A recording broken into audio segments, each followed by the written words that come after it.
नमस्कार दोस्तों, मैं Premchandra. Welcome to my YouTube channel pre exam training.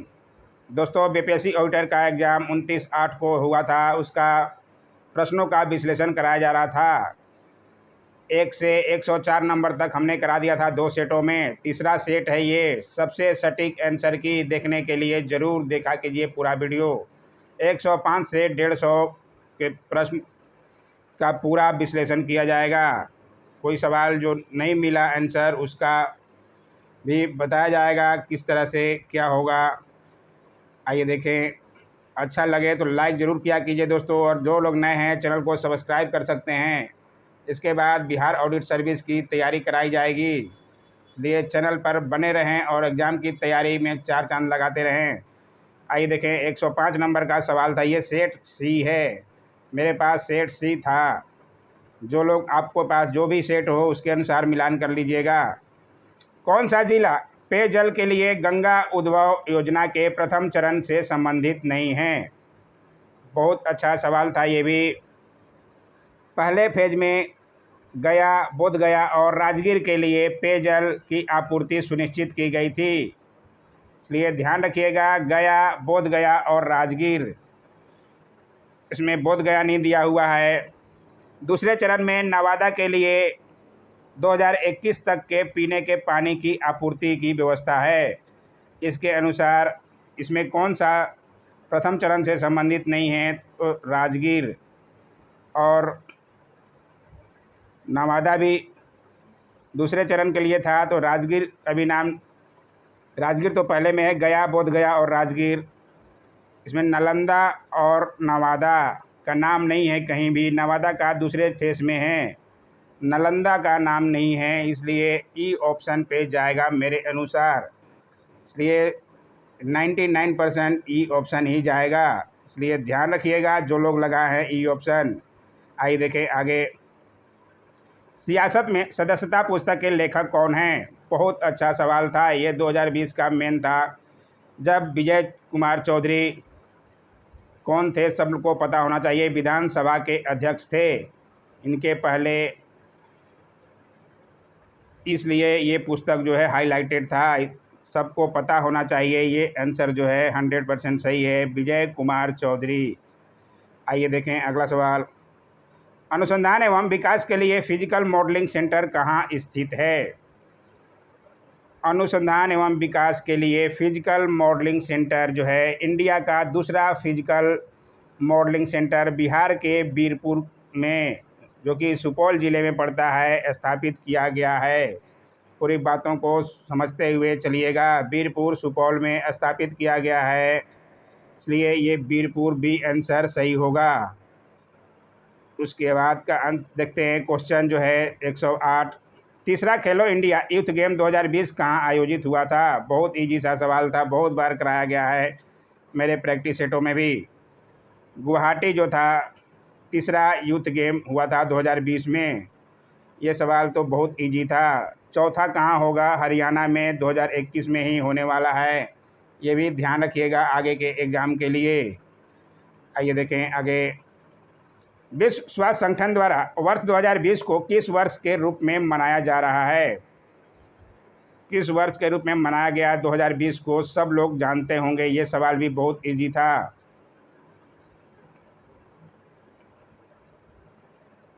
Nurse और दाई का अंतर्राष्ट्रीय वर्ष WHO ने घोषित किया था, इसलिए बहुत इजी सा सवाल था ये। इसका आंसर जो है डी जाएगा, international year of nurse and the midwife. इसलिए ध्यान रखिएगा। बहुत अच्छा ये भी सवाल था। आइए देखें आगे। राजीव गांधी खेल रत्न अवार्ड 2020 को कितने महिला खिलाड़ियों ने प्राप्त किया? राजीव गांधी खेल रत्न अवार्ड 5 खिलाड़ियों को दिया गया था। नाम जानते होंगे, नहीं जानते तो जान जाइए अभी भी।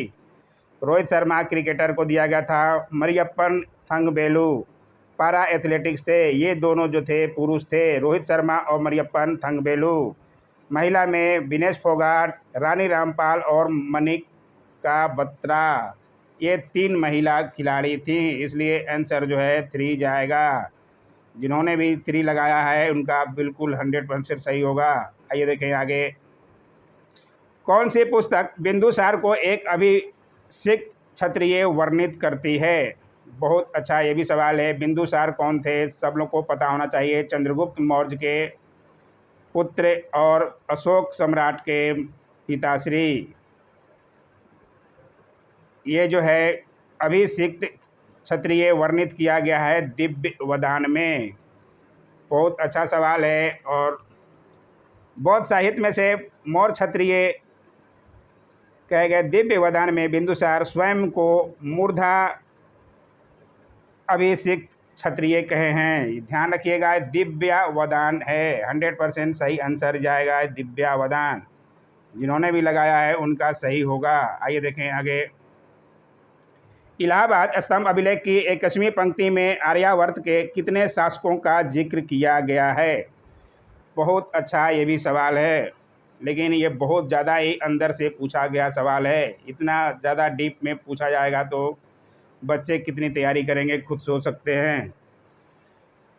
इलाहाबाद स्तंभ लेख के में लिखा गया है कौन असाधारण वीरता के माध्यम से महान है राजाओं में, अर्थात आर्यावर्त के लगभग 8 राजाओं का जिक्र मिलता है।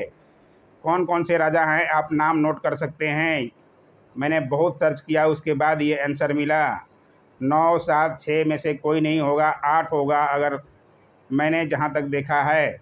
रुद्रदेव, मतीला, नागदत्त, चंद्रवर्मन, गणपति नाग, नागसेन, अच्युत नंदिन और बलवर्मन, ये नाम दिया हुआ है। ध्यान से नोट कर लीजिएगा, नहीं जानते हैं तो। इसके अनुसार 8 राजा हुए।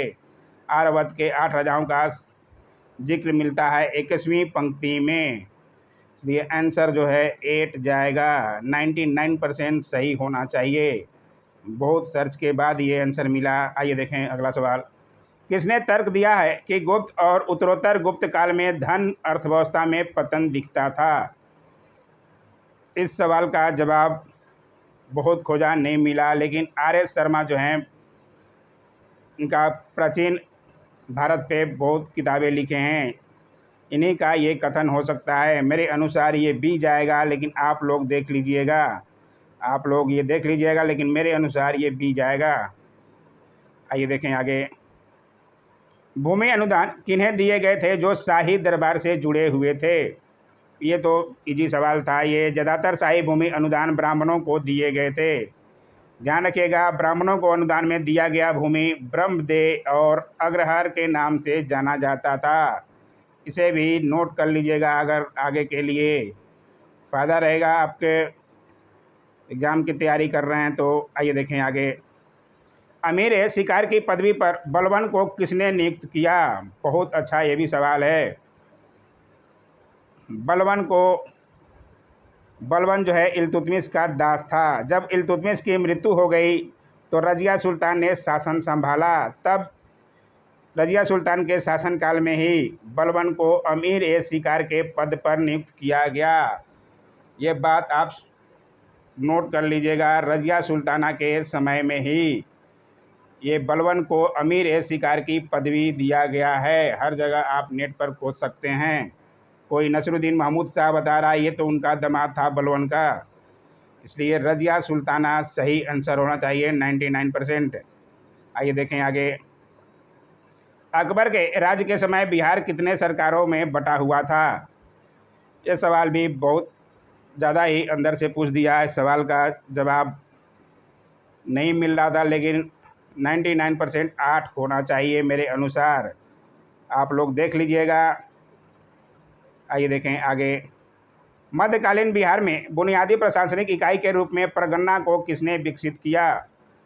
परगन्ना को विकसित करने वाले शेर शाह सूरी थे। परगन्ना के दिल्ली सल्तनत द्वारा पेश किया गया था। शेर शाह सूरी के शासनकाल में परगन्ना के प्रशासन को मजबूत करने के लिए सिकदार यानी पुलिस प्रमुख, एक अमीन, एक रिकॉर्ड कीपर सहित अन्य अधिकारियों को तैनात किया गया था। इस बात को ध्यान रखिएगा। इसके अनुसार शेर शाह सूरी जो है आंसर होना चाहिए।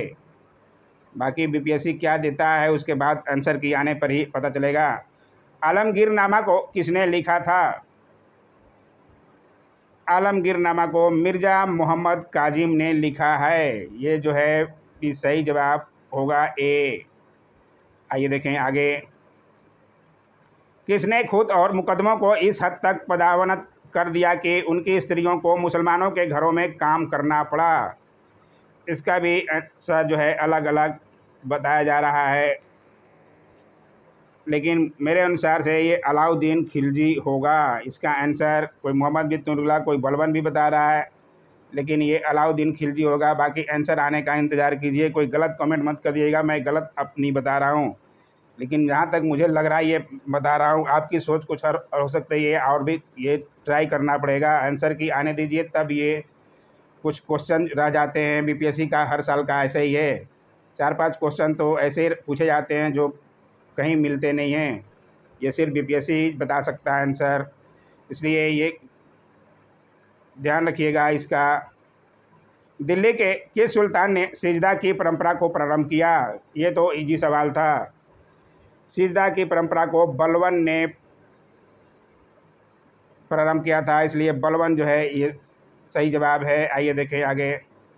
भारत में कपास की पैदावार के लिए कृषि विभाग की स्थापना की मांग किसने की थी? कृषि विभाग की स्थापना की मांग इसमें से मैनचेस्टर कॉटन सप्लाई एसोसिएशन था, उसी के अनुसार होना चाहिए। ये भी 99% है, पूरा कंफर्म नहीं है, लेकिन 99% यही आंसर जाना चाहिए। जिस पर मुझे डाउट होगा मैं आपको बता दूंगा। आइए देखें आगे। बंगाल में एक नए भू अभिजात वर्ग की स्थापना किसने की थी? इसका आंसर जो है मुर्शद कुली खां होगा, इसलिए ध्यान रखिएगा। ये तो अच्छा सवाल था। आइए देखें अगला सवाल। अमृत बाजार पत्रिका का संस्थापक या संपादक कौन था? ये भी सवाल भी बहुत अच्छा था।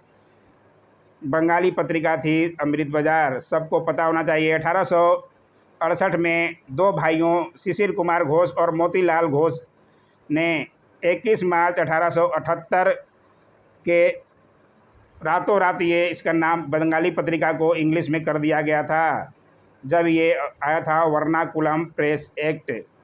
इसमें एक ही भाई का नाम दिया है, मोतीलाल घोष का नाम नहीं दिया है, इसलिए शिशिर कुमार घोष आंसर हो जाएगा। इसलिए ध्यान रखिएगा, पूरी बातों का समझ लीजिएगा, गलती करने की गुंजाइश नहीं होगी। देशी राज्यों के साथ संबंधों में सर्वोच्चता की शक्तियों को सुस्पष्ट रूप से किसने परिभाषित किया? देशी राज्यों के साथ, ये भी सवाल जो है बहुत डिफिकल्ट था। डलहौजी की हड़प नीति के बाद 1876 में देशी रियासतों पर ब्रिटिश सर्वोच्चता को वैधानिकरण दे दिया गया तथा लॉर्ड लिटन ने महारानी विक्टोरिया को भारत की सामग्री घोषित कर दिया। बातों पर ध्यान दीजिएगा। ब्रिटिश सर्वोच्चता ने मुगल सर्वोच्चता का स्थान ग्रहण कर लिया और इस तरह से भारतीय रियासतें अंग्रेजों के अधीन हो गई। इसलिए किसके समय में हुआ था? लॉर्ड लिटन के समय में, इसलिए लॉर्ड लिटन जो है सही जवाब होगा, ध्यान रखिएगा। आइए देखें अगला सवाल। किसने दास्ता की संस्था की आलोचना की और इसको गैर इस्लामी वर्णित किया? गैर इस्लामी किसने वर्णित किया इसको?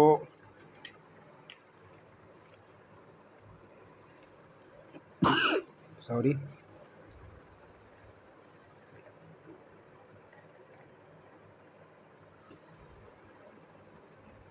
इसका आंसर भी सस्पेंस में है, लेकिन मिर्ज़ा गुलाम अहमद जो है, फिर अभी रखिएगा, बाद में अभी आंसर की आने दीजिए, तब इसका आंसर बताया जाएगा पूरा स्पष्ट। आइए देखें आगे। 1857 की क्रांति के दौरान पटना डिवीज़न का कमिश्नर कौन था? ये तो इजी सवाल था, विलियम टेलर, सब लोग जानते होंगे। आइए देखें आगे। बिहार में 21 अप्रैल 1858 को ब्रिगेडियर डगलस के अधीन ब्रिटिश सैन्य दल के विरुद्ध किसने बहादुरी के साथ युद्ध किया? बिहार में जो भी युद्ध लगभग हुए, कुंवर सिंह ने ही ज़्यादा लड़े थे, इसलिए कुंवर सिंह ही आंसर होना चाहिए। आइए देखें आगे का सवाल। 1904 में किसने अभिनव भारत सोसाइटी को संगठित किया? ये सवाल बहुत बार पूछा गया। अभिनव भारत हर तरह के, पिछला साल के एनडीए के एग्जाम में भी ये पूछा था। डी सावरकर सब लोग रट चुके होंगे, इसलिए बहुत इजी सवाल था, ध्यान रखिएगा। 1941 में व्यक्तिगत सविनय अवज्ञा की नीति के द्वारा युद्ध के प्रयासों का शांतिपूर्ण विरोध करने का निर्णय किसने लिया? व्यक्तिगत सत्याग्रह चलाया गया था। सबसे पहला सत्याग्रही सबको पता होगा, विनोबा भावे, बहुत बार बताया गया। और दूसरे जवाहरलाल नेहरू। किसने चलाया था? महात्मा गांधी ने। इसलिए महात्मा गांधी जो है राइट आंसर होगा। ध्यान रखिएगा। नवंबर 1936 में भगाधिकारी पट्टेदारों को जमींदारों के बेदखली प्रयासों के विरुद्ध बड़हरिया मुंगेर में किसने एक बड़ा आंदोलन प्रारंभ किया? इसमें भी सब किसान सभा ही दिया हुआ है। इसमें अखिल भारतीय किसान सभा 1936 तो लखनऊ में हुआ था, सहजानंद सरस्वती द्वारा। ये बड़हरा मुंगेर में एक बड़ा आंदोलन बिहार किसान सभा द्वारा किया गया था। ध्यान रखिएगा, 99% मेरे द्वारा सही है, बाकी आंसर की आने दीजिए तब स्पष्ट होगा। आइए देखें आगे। निम्नलिखित में से कौन सी एक पर्वतीय चोटी सही सुमेलित नहीं है? नहीं है, जहाँ भी रहे उसको टिक कर दिया कीजिए गोला, तभी आपका आंसर जो है सही निकलेगा। कौन सी नहीं है? इसमें अरुणाचल प्रदेश में अबोर जो है अरुणाचल प्रदेश में है, इसलिए अबोर पहला ही ये गलत दिया है, झारखंड में नहीं है, इसलिए आंसर आपका ये होगा। आइए देखें आगे। निम्नलिखित में से कौन सा एक कथन सही नहीं है? सही नहीं है, इसमें भी ऑप्शन में ई आएगा। क्यों आएगा ई मैं बता रहा हूँ, टेंशन मत लीजिए। क्योंकि भारत में सबसे लंबा समुद्री तट चेन्नई में मरीना बीच सबको पता होगा। कुंचिकल जलप्रपात जो है 1493 फीट ऊंचा है। इसके अनुसार इसमें जो है दो गलत दिए हैं। भारत में जोग जलप्रपात उच्चतम जलप्रपात है, नहीं कुंचिकल जलप्रपात है। इसके अनुसार ई ऑप्शन गया है, इसलिए ई ऑप्शन ध्यान रखिएगा। आइए देखें आगे। ये भी अच्छा क्वेश्चन था। निम्नलिखित नदियों को ध्यान में रखते हुए कावेरी नदी की सहायक नदियों की पहचान कीजिए। कावेरी नदी की सहायक नदी में अमरावती, भवानी और हेमावती आती है। दूध गंगा जो है कृष्णा नदी की सहायक नदी है, इसलिए इसका आंसर भी दूध गंगा हो जाएगा। इसमें से पहचानना है सहायक नदियों में से 1, 2 और 4, इसलिए आंसर जो है बी होगा। आइए देखें आगे। जनगणना 2011 के अनुसार निम्नलिखित में से कौन सा एक सही नहीं है? सही नहीं है, ध्यान दीजिएगा, पहला ही सही नहीं है। पहला क्यों सही नहीं है? क्योंकि आराम से देखिए ध्यान से, 382 दिया है, जबकि 328 व्यक्ति प्रति वर्ग किलोमीटर है भारत का जनसंख्या घनत्व। भारत का जनसंख्या घनत्व 328 व्यक्ति प्रति है, 382 दिया है कंफ्यूज करने के लिए। सबसे कम लिंगानुपात पंजाब में अंकित किया गया है, नहीं हरियाणा में। ये दो ही जो है गलत दे दिए हैं, इसके अनुसार ऑप्शन ई जाएगा। जो लोग भी ई लगाए हैं बहुत फायदे में होंगे। आइए देखें आगे। निम्नलिखित में से कौन सा एक भारत में कहवा उत्पादन में अग्रणी है? कहवा यानी कॉफ़ी उत्पादन में सबसे आगे भारत में कौन है? कर्नाटका। सबको पता होना चाहिए, बहुतों बार मेरे सेट में बताया गया है। और विश्व में ब्राज़ील, बहुत बार ये बताया गया है, इसको गलत नहीं होना चाहिए। जनगणना 2011 के अनुसार अनुसूचित जनजाति का अधिकतम प्रतिशत किस राज्य में पाया जाता है? सबसे ज़्यादा अनुसूचित जनजाति जो है ऐसे तो मध्य प्रदेश में है, लेकिन प्रतिशत पूछ रहा है तो मिजोरम आंसर होगा। इसलिए ध्यान रखिएगा, जो लोग भी मिजोरम मारे होंगे उनका सही होगा। आइए देखें आगे। निम्नलिखित में से कौन सा एक सही सुमेलित नहीं है? सही सुमेलित इसमें से नहीं है में नैयर वन जाति। नैयर वन जाति छत्तीसगढ़ में नहीं, केरला में है। केरला के तिरुवनंतपुरम में है वन्य जीव अभयारण्य। नैयर वन जीव अभयारण्य के बारे में ये सब पूछ रहा है, बाकी सब जो है सही दिया हुआ है, इसलिए आंसर जो है सी हो जाएगा। इसलिए ध्यान रखिएगा, ये आंसर सही है। आइए देखें आगे। ये देखिए कंफ्यूज करने वाला सवाल है। निम्नलिखित में से किस एक कृषि उपज का भारत विश्व में सर्वाधिक उत्पादक है? कपास में बहुत जगह नेटों पर खोजा, प्रथम स्थान भारत का ही नाम आ रहा है। आपको अगर कुछ अलग लगे तो बताइएगा। और चाय उत्पादन में भी भारत का स्थान प्रथम स्थान पर है, दूसरे स्थान पर चीन का नंबर आता है। इसलिए मेरे अनुसार से ये ई जाएगा। कहीं कहीं कोई लोग कपास को ही बता रहे हैं प्रथम स्थान और बाकी नहीं, इसलिए मेरे अनुसार तो ये ई जाएगा। ये ई ही आंसर होना चाहिए, क्योंकि चाय और कपास में भारत जो है प्रथम स्थान पर है। भारत प्रति वर्ष 61,88,000 टन उत्पादन मात्रा के साथ दुनिया का सबसे बड़ा कपास उत्पादक है। चीन दूसरे स्थान पर है। उसी तरह से चाय उत्पादन में भी भारत पहले स्थान पर और ये भी ध्यान रखिएगा, इसलिए ई हुआ। आइए देखें आगे। निम्नलिखित में से रूस की कौन सी एक नदी प्रशांत महासागर की ओर बहती है? इसमें से अमूर नदी जो है प्रशांत महासागर की ओर बहती है। तो ध्यान रखिएगा, अमूर जिन्होंने भी लगाया है उनका सही होगा। आइए देखें आगे। कोटा किनाबालू सर्वोच्च शिखर है। ये कोटा किनाबालू कहाँ में है? मलेशिया में है। मलेशिया जो है बहुत ही राइट आंसर है। जिन्होंने भी लगाया है फायदे में होंगे। आइए देखें आगे। सूची 1 के साथ सूची 2 को मिलाइए और सूचियों के नीचे दिए गए कूट की सहायता से सही उत्तर का चयन कीजिए। दस्त ए लूट, नुबियर मरुस्थल, मोजाबे मरुस्थल, ये सब कहाँ है? रब अल खली सऊदी अरब में है। ये तो सही है, बिल्कुल लगा दीजिएगा आराम से। मोजाबे मरुस्थल कहाँ है? संयुक्त राज्य अमेरिका में है। इसके अनुसार ये सी का ए हो जाएगा। और दस्त ए लूट जो है ईरान में है और नुबियन मरुस्थल सूडान में है। इसलिए जो जिन्होंने भी लगाया है ए का 2, बी का 3, 2, 3, 1, 4, देखिए कहाँ पर है? 2, 3, 1, 4, 2, 3, 1, 4 सी में है। जिन्होंने सी लगाया है उनका बिल्कुल सही होगा। आइए देखें आगे। निम्नलिखित में से कौन सा एक क्षेत्र भूमध्य सागरीय जल प्रकार की जलवायु का नहीं है? भूमध्य सागरीय जलवायु का नहीं है पूछ रहा है। इसमें से उत्तरी न्यूजीलैंड नहीं है, क्योंकि भूमध्य सागरीय जलवायु भूमध्य सागर के अलावा कैलिफोर्निया के तटवर्ती क्षेत्र, पश्चिमी और दक्षिणी ऑस्ट्रेलिया, दक्षिणी पश्चिमी दक्षिण अफ्रीका और मध्य चिली में पाए जाते हैं।